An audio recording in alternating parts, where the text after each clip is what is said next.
नमस्कार। आज मैं आप लोगों को बताऊंगा इनकम टैक्स रिटर्न के बारे में। हम जो भी इनकम टैक्स रिटर्न फाइल करते हैं उसमें बहुत सारे सवाल होते हैं हमारे कि कौन सा आईटीआर हमें हमारे लिए एप्लीकेबल है, कौन सा नहीं है।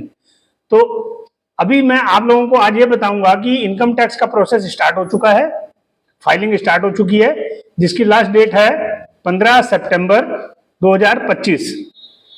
तो कई लोगों को ये लगता है कि हम आईटीआर के दायरे में आते हैं नहीं आते हैं। तो जिसकी भी 2.5 लाख रुपए से ज्यादा इनकम है वो उनको आईटीआर फाइल करना चाहिए, क्योंकि उससे क्या है, आप लोगों को फायदे हैं। आपको लोन लेने जब जाते हो तो लोन लेने में आसानी रहती है। आपको बैंक या कोई भी संस्था है वो पूछती है कि भाई आईटीआर फाइल करते हो या नहीं, या वीजा वगैरह के लिए अप्लाई करते हो तो वीजा के लिए भी आपको पूछा जाता है आईटीआर के लिए।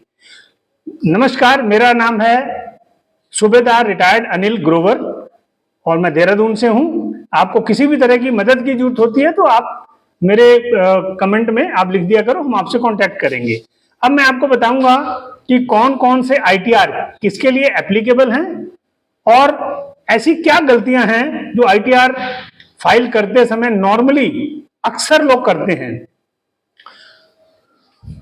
अब मैं आप लोगों को बताऊंगा कि आईटीआर 1 उसमें आपके कौन कौन से इनकम सोर्स, नंबर 1 सैलरी या pension, interest income, dividend, one house property जहां से आपको रेंट आता है, एग्रीकल्चर इनकम है जिसमें 5,000 रुपए तक इनकम है, और अगर टोटल इनकम 50 लाख से कम है तो आप आईटीआर 1 के लिए जा सकते हो।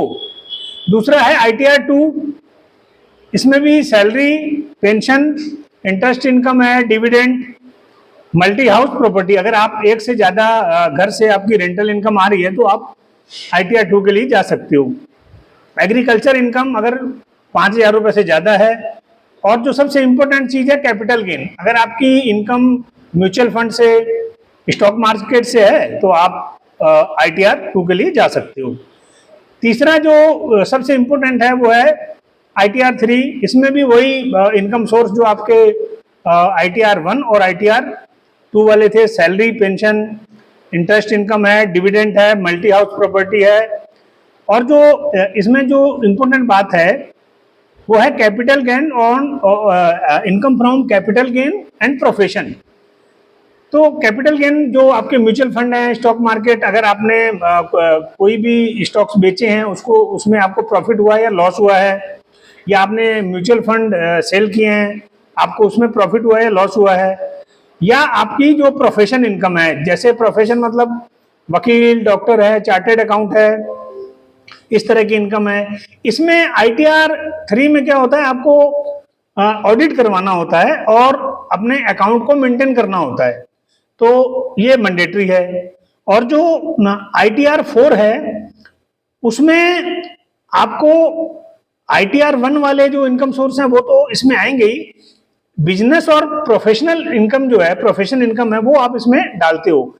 आईटीआर 3 और आईटीआर 4 में क्या फर्क है कि इसमें आपको बुक्स ऑफ अकाउंट मेंटेन की जरूरत नहीं है, मतलब ऑडिट की आपको जरूरत नहीं है। जो आपका मोटा मोटी इनकम होती है जिसको हम प्रीजेम्प्टिव इनकम भी बोल सकते हैं, जैसे छोटे मोटे बिजनेस, छोटे मझोले जो बिजनेसमैन है, कोई दुकानदार है, किराने की दुकान है, किसी की छोटी मोटी दुकान है या कोई धंधा करता है, तो वो आईटीआर 4 के लिए जा सकते हैं। इसमें 44 एडी जिसमें आपको 8 से 6% इनकम आपको दिखानी होती है। अगर आपका ट्रांजैक्शन पूरा का पूरा ऑनलाइन है तो आप 6% इनकम, इससे ज्यादा भी दिखा सकते हो, मिनिमम 6% आपको दिखानी है।